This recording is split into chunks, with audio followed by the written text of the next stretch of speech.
You're listening to The Taoist Corner with Patrick Stewart. Episode 33. The happiness of children is a fishy business. Please join me after today's post for extra author's commentary. I don't recommend having children before marriage. It seems like common sense, but you'd be surprised how often this happens. It happened to me. I wasn't planning on having children so soon after college, and my 19-year-old girlfriend, now wife, wasn't either. But in July of 2008, my first daughter came into this world kicking and screaming. The first few months were a strange, disastrous roller coaster. She had constant ear infections for 6 months, and my life became a continuous trip to pediatrician's office, pharmacies, and eventually the hospital for having tubes put in her ears. After that, everything slowed down, and I took notice of smaller aspects I had missed previously. For example, when Madison was 7 months old, I noticed she would copy my emotional state. If I smiled and laughed, she smiled and laughed. If I was sad, she was sad and cried. It was surreal, and I felt terrible for performing such an experiment. However, I had to show her mother just once. I thought about that exchange between baby and father for hours. How could a child with no concept of language mimic a parent's emotional state? It must be intuition, I thought. Next, I pondered whether animals also have this attribute. I watched YouTube videos of gorillas and other apes mimicking the faces of humans in zoos and dogs nudging sad owners. If people and animals can intuitively deduce each other's emotional states, what does that mean? Does it mean anything at all? Is it worth pondering? Let's get into it. I'm not alone in questioning this behavior. Zhuangzi, an ancient Chinese philosopher and scholar, also questioned whether it was possible to deduce someone or something else's state of mind. He even wrote about it. Zhuangzi lived in the Warring States period, around the 5th century BCE. Another philosopher at that time was Huizi, who enjoyed debates and logical puzzles. All of Huizi's original work was lost to time, but Zhuangzi's remains. As luck would have it, Zhuangzi wrote several stories regarding their interactions and friendly arguments. Always the clown, Zhuangzi's most famous interaction with his friend Huizi is whether or not Zhuangzi knew the mind of fish. Here is the story Victor Mayer translated with my minor adjustments for clarity. Zhuangzi and Huizi were strolling along the bridge over the Hao River. Zhuangzi says, "The minnows swim about so freely, following the openings wherever they take them. Such is the happiness of fish." Huizi said, "You are not a fish. How do you know the happiness of fish?" Zhuangzi said, "You are not I, so how do you know I don't know the happiness of fish?" "I am not you," said Master Hui, "so I certainly do not know what you know, but you're certainly not a fish. So it is irrefutable that you do not know what the joy of fishes is." "Let's go back to where we started," said Master Chuang. "When you said, 'How do you know what the joy of fishes is?' you asked me because you already knew that I knew. I know it by strolling over the Hao." This story contains a pun and a play on words in Chinese. The pun uses the Chinese symbol an, which means both how and where. So at the end of the story, Zhuangzi uses this double meaning to playfully contradict his philosophical friend. Another translation by David Jordan translates on to from where. The difference allows the pun to continue and changes Huizi's question to, "Since you are not clearly a fish, from where do you know the joy of fish?" Zhuangzi retorts, "From where do I know the fish? From over the river Hao." The punchline becomes a 2,500-year-old dad joke. Beyond the pun, however, we can also analyze Zhuangzi's answer philosophically. Remember, Madison knew I was sad simply by looking at me. She intuitively knew. Chuang's reasoning that he knows what fish feel is based on the same unspoken ability, and by placing it into words, we lose its true meaning. This is Tao. We cannot know Tao in a linguistic sense, but we can feel and sense it and allow it to flow through us. Children are masters of Tao, and as we age, we forget. When I took my children to the park, if any kids of any age were on the playground, they would instantly become friends, laughing, playing, telling stories, and pretending together. There was no need for introductions, names, backgrounds, or judgments. All they cared about was that another child was playing and they wanted to play too. At the start of a new school year, after only the first day, my children would come home with stories of new friends. I'd ask for the new friend's name only to be told they couldn't remember. Names didn't matter. Actions and behaviors did. Names are created by the minds of our parents, but are not inherently real. My parents were as likely to name me Steve or Joe as they were to name me Patrick. They could have called me Tree or Dog or Rocking Chair, as none came from my flesh and blood.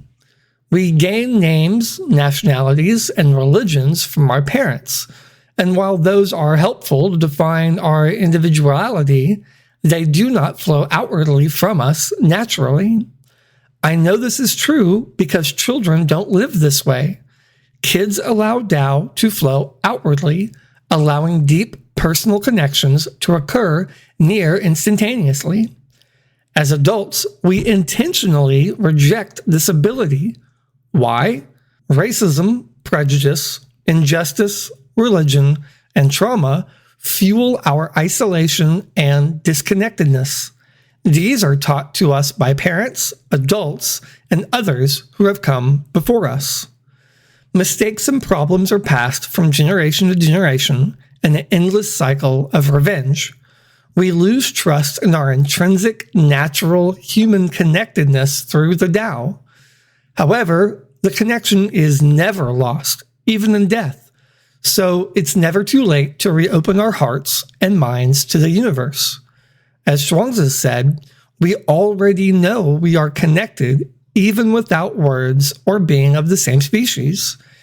Yes, the tale is partially a joke, and Zhuangzi loves to turn Huizi's logical arguments back around on him in several stories, but it doesn't change the underlining message. My daughter taught me this when she mirrored my sadness as a baby, and Zhuangzi reinforced it with his playful wisdom about fish. Their lessons point to the same truth. We don't need to name or define to understand. By letting go of our learned divisions, we can return to that childlike state where every encounter is an opportunity for connection, where Tao flows freely. In those moments at the park or during a quiet evening with my kids, I'm reminded that this wisdom isn't lost. It's waiting. It's in the way Madison laughs with a new friend, or how she senses my mood before I speak. It's in Zhuangzi's grin as he teased Huizi by the river. This unspoken bond, this flow of life, inspired a few lines that hold what I've learned. If we unlearn ourselves, we learn each other. If we learn each other, we connect with Tao. If we connect with Tao, we become forever. Hey everyone, Patrick here. I really wanted to write an article about the fish story with Zhuangzi. When I first read it, I didn't get it. And I think part of that is because the joke of the story, as I mentioned in the piece, is completely lost in translation. The pun of on having two different meanings and the pun, it just doesn't work in English. Now you can still get it, still get the meaning in the English translation, but the kind of funniness of it is lost. And I did some research on the story just to write this piece to make sure that, my interpretation was not completely off base. But I guess that's the fun thing about interpretations is they can't really be off base since they're your interpretation. So I have this little stream that's in the park by my house, and there were tiny little fish. And last week, I was out doing a Qigong exercise in my live stream, and I completely thought of this story.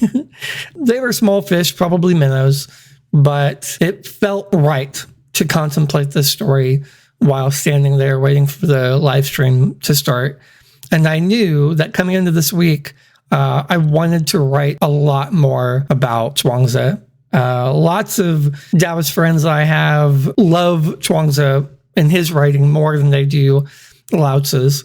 Lao Tzu's writing is very poetic, and it's metaphor on top of metaphor, and Zhuangzi usually just kind of comes out and says what it means. So a lot of comedy, a lot of really silly names, where he's picking two random words, like an animal name and an adjective, just throws it together, and that becomes the person's name he's debating. But as far as this particular story goes, I really enjoy the idea that there's a underlining connection between all people and all living things. I think it's too often that we sit in our houses alone, or we sit on our phones and we feel so alone, even though there are more ways to connect with everybody else on the planet than there ever has been before.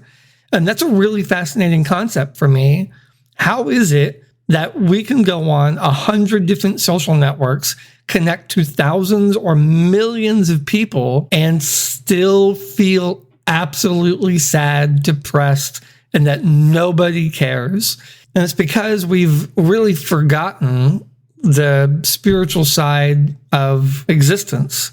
We are so used to dividing people groups based on skin color or sexuality or preference or gender or nationality. There are so many ways to divide ourselves and label ourselves that we lose the fact that we are connected in so many different ways, and not just with other people, but with the world, with the planet, with the trees and grass.